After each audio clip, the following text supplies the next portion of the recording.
सभी भारतवासियों को मेरा नमस्कार। मैं डॉक्टर आर.के. सिंह, आवासीय चिकित्साधिकारी, पंडित जवाहरलाल नेहरू राजकीय homeopathic medical college Kanpur, Uttar Pradesh, आज आपके सामने लेके आया हूँ कुछ ऐसी होम्योपैथिक दवाओं के बारे में जानकारी जो आपको कोविड से बचाव भी दे सकती हैं और ऑक्सीजन सैचुरेशन कम होने पर आपकी मदद भी कर सकती हैं। आज कोरोना की वजह से हर जगह अफरा तफरी का माहौल है। हॉस्पिटल्स में बेड अवेलेबल नहीं है, अगर बेड हैं तो ऑक्सीजन नहीं है, ऑक्सीजन सिलेंडर नहीं है, अगर सिलेंडर है तो ऑक्सीजन की रिफिलिंग की समस्या है। ऐसा लग रहा है जैसे इस पैंडेमिक से, इस महामारी, इस आपदा से लोग बहुत बुरी तरह डरे हुए हैं और डरना भी चाहिए, आखिर प्रॉब्लम ही ऐसी है। आज कोरोना वायरस लौट के आया है डबल या ट्रिपल म्यूटेशन करके, यानी अपना रूप बदल के, और इस रूप बदलने की वजह से इसके लक्षणों में काफ़ी बदलाव हुआ है। इन बदलावों की वजह से डॉक्टर्स को अर्ली डायग्नोसिस या जल्दी इस बीमारी को पकड़ने में काफ़ी समस्याओं का सामना करना पड़ रहा है। इसलिए आज गवर्नमेंट ने मॉडर्न मेडिसिन का एक कोविड प्रोटोकॉल लागू किया है, जो आप सब लोग को पता ही होगा। आज इस वीडियो के माध्यम से हम आपको इस बीमारी से बचाने वाली और ऑक्सीजन सैचुरेशन को बढ़ाने वाली उन सभी दवाओं के बारे में संक्षेप में बात करेंगे जो इस बीमारी की परेशानी से, इस प्रॉब्लम से आपको निकालने में जल्दी से जल्दी मदद करेगी। इसलिए इस वीडियो को पूरा देखें और शेयर ज़रूर करें। क्या पता आपके एक शेयर से किसी की जान बच जाए। तो सबसे पहले बात करते हैं इस बीमारी या कोविड-19 से बचाव के लिए जो होम्योपैथिक दवाएं दी जा सकती हैं उनके बारे में बात करेंगे। CCRH या central council for research in homeopathy ने एक दवा बताई है आर्सेनिक एल्बम, यानी आर्सेनिक एल्बम 30 कोविड-19 से बचाव के लिए बहुत ही अच्छी दवा है। अगर आर्सेनिक एल्बम 30 की 6 बूंदें 6 ड्रॉप्स सीधे जबान पर 3 दिन लगातार ली जाए तो कोविड-19 से बचाव काफ़ी हद तक संभव है। अगर छोटे बच्चे हैं, 5 साल से छोटे बच्चे हैं, तो आर्सेनिक एल्बम 30 की आप 3 बूंदें दे सकते हैं। तरीका वही सेम, 3 दिन तक लगातार रोज।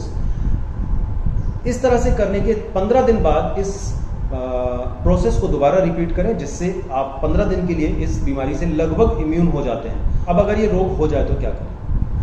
ऑक्सीजन सैचुरेशन कम होना इस रोग का सबसे घातक कॉम्प्लिकेशन है।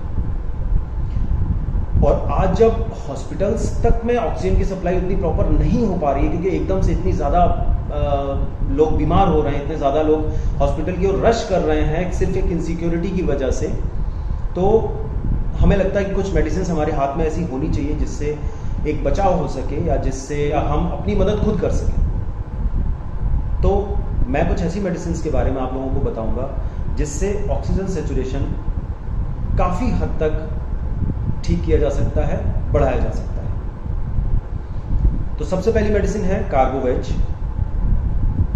कार्बोवेज एक ऐसी मेडिसिन है जिसमें लिखा है imperfect oxygenation of blood. Means इसका मतलब है कि जो ब्लड है, जो हमारा खून है, जो ऑक्सीजन को अपने शरीर के भिन्न भिन्न भागों में भेजता है, डिफरेंट पार्ट्स में सप्लाई करता है, उस खून के अंदर जो ऑक्सीजन है उसकी मात्रा को ही बढ़ा देता है। यानी फेफड़ों में जो ऑक्सीजन है उसका जो परफ्यूजन है, यानी कि वायुमंडल से या वातावरण से ऑक्सीजन को लंग्स द्वारा ब्लड में पहुंचाने की प्रक्रिया को हम लोग कहते हैं परफ्यूजन। तो ऑक्सीजन के परफ्यूजन को बढ़ा देता है कार्बोवेज, जिसकी वजह से सांस फूलना कम हो जाता है और ऑक्सीजन सैचुरेशन काफ़ी जल्दी बढ़ जाता है। 30 पावर की करीब 6 बूंदें हर 3 घंटे पे रोगी को दें।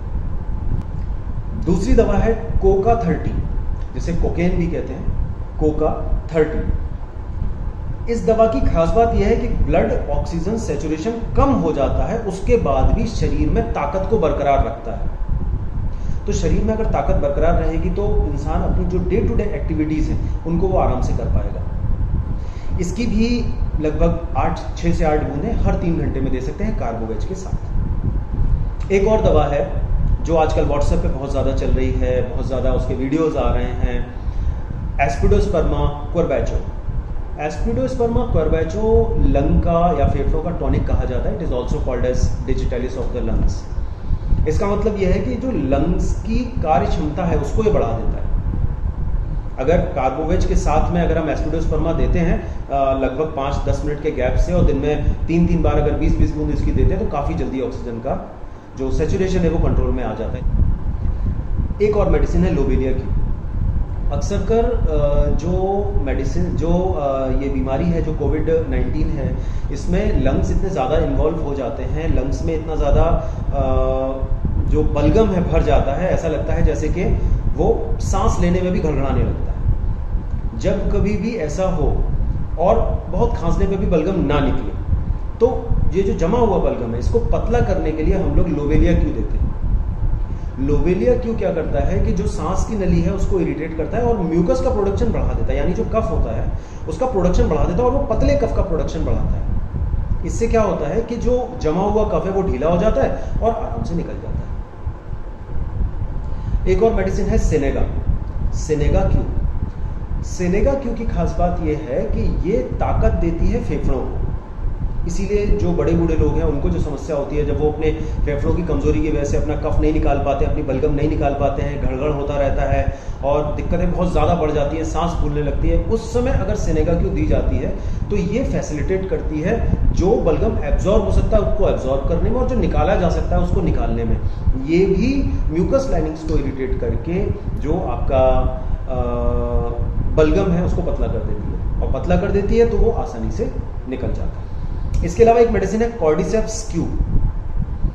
कॉर्डिसेप्स क्यू की खास बात यह है, कॉर्डिसेप्स क्यू क्या करता है कि लंग्स जो होते हैं इस कोविड-19 में लंग्स की फाइब्रोसिस हो जाती है, यानी लंग्स का एक पर्टिकुलर एरिया इतना हार्ड हो जाता है कि वो एक्सपेंड नहीं कर पाता, जिसको हम लोग बोलते हैं फाइब्रोसिस।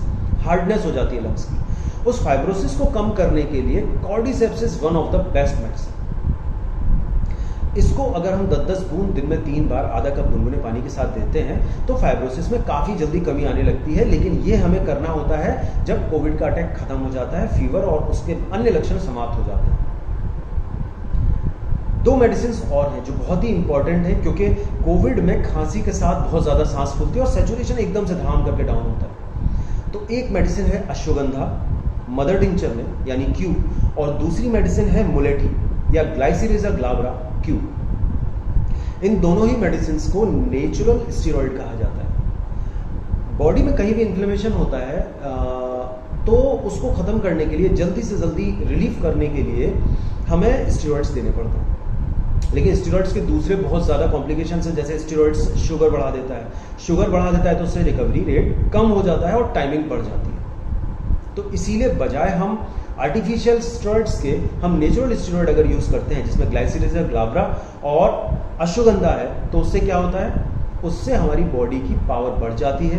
जो लंग्स में इन्फ्लेमेशन या सूजन है, जो फेफड़े की नलियों में इन्फ्लेमेशन या सूजन है, वो सब खत्म हो जाता है और बहुत जल्दी पेशेंट को रिलीफ हो जाता है।